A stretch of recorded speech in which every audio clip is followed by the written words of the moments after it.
اب ہم لوگ دیکھیں گے غالب کی پرسنل لائف. الہی بخش خان کی لڑکی سے 1810 میں مرزا غالب کی شادی ہوئی، یعنی 13 سال کی عمر میں ہی غالب کی شادی ہو گئی تھی. تو غالب کی جب شادی ہوئی وہ 13 سال کے ہی تھے اور ان کی بیوی کا نام تھا امراؤ بیگم. چھوٹے لڑکے کا نام تھا علی حسین خان اور بڑے لڑکے کا نام تھا باقر علی. میں نے آپ کو پہلے ہی بتایا ہے یہ دونوں لڑکے غالب کے اپنے نہیں تھے بلکہ انہوں نے گود لیا تھا. یہ دونوں لڑکے تھے امراؤ بیگم کے بھانجے کے لڑکے تھے، یہ دونوں عارف کے لڑکے تھے یہ دونوں، اور 50 سال تک دہلی میں ہی قیام کیا.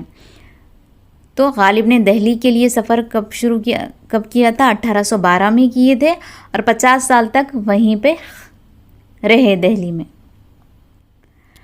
غالب پینشن کے غرض سے 1826 میں کلکتہ کا سفر کیا اور 1828 کو پہنچے. تو غالب جو ہے پینشن یعنی وظیفے کی غرض سے 1826 میں کلکتے کا سفر کیے اور پہنچے کب وہاں پہ؟ 1828 میں، یعنی درمیان میں وہ دوسری جگہوں پر رکے رہے. غالب کا سب سے لمبا سفر کلکتہ کا تھا. غالب لکھنؤ میں مارچ 1826 تا جون 1827 تک رہے. تو ہم نے یہاں پہ دیکھا تھا کہ غالب کلکتہ کے لیے نکلے تھے 1826 میں اور پہنچے کب وہاں پہ؟ 1828 میں. تو درمیان میں وہ دوسری جگہوں پہ رکے رہے. تو یہاں پہ دیکھیے 1826 تا 1827 یعنی 1 سال کے لیے انہوں کہاں پہ؟ لکھنؤ میں رکے رہے. اور ان کی ملاقات وہاں پر کس سے ہوئی؟ میر ببر علی انیس سے ہوئی. میر ببر علی انیس کون تھے؟ یہ مرثیہ گو شاعر تھے. گو کے معنی ہے بولنا، مرثیہ گو یعنی مرثیہ بولنے والے شاعر تھے میر ببر علی. یہ بہادر شاہ ظفر کے استاد تھے، یعنی مرزا غالب جو ہے بہادر شاہ ظفر کے استاد تھے. بہادر شاہ ظفر کی طرف سے غالب کو وظیفہ 50 روپے ماہانہ ملتا تھا اور انگریزی حکومت کی جانب سے 700 روپے سالانہ وظیفہ ملتا تھا، جبکہ رامپور کے نواب کی طرف سے 100 روپے ماہانہ وظیفہ ملتا تھا غالب کو. بہادر شاہ ظفر سے غالب کو نجم الدولہ، دبیر الملک، نظام جنگ کا خطاب 1849 میں دیا گیا. تو غالب کو جو یہ خطابات ملے، نجم الدولہ، دبیر الملک اور نظام جنگ کا یہ جو خطاب ملا، کس کی جانب سے ملا؟ بہادر شاہ ظفر کی طرف سے ملا یہ خطاب. مرزا غالب نے اپنے خطوط میں رامپور کو دارالسرور کے نام سے یاد کیا تھا. تو غالب نے اپنے خطوط، اپنے لیٹرز میں رامپور کو کس نام سے یاد کیا؟ دارالسرور. دار یعنی جگہ کو بولیں گے، دارالسرور یعنی من مست. ان کے لیے رامپور کیسا تھا؟ من مست رہنے کی جگہ تھی مرزا غالب کے لیے. تو اس طرح سوال آ سکتا ہے کہ غالب نے اپنے خطوط میں رامپور کو کس نام سے یاد کیا؟ تو ہم سلیکٹ کر سکتے ہیں آنسر دارالسرور.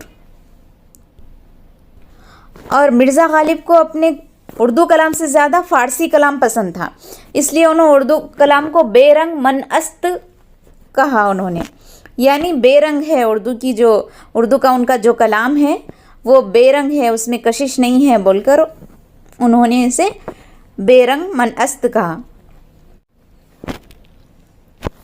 غالب نے نہ کبھی پڑھنے کے لیے کتاب خریدی اور نہ ہی رہنے کے لیے مکان.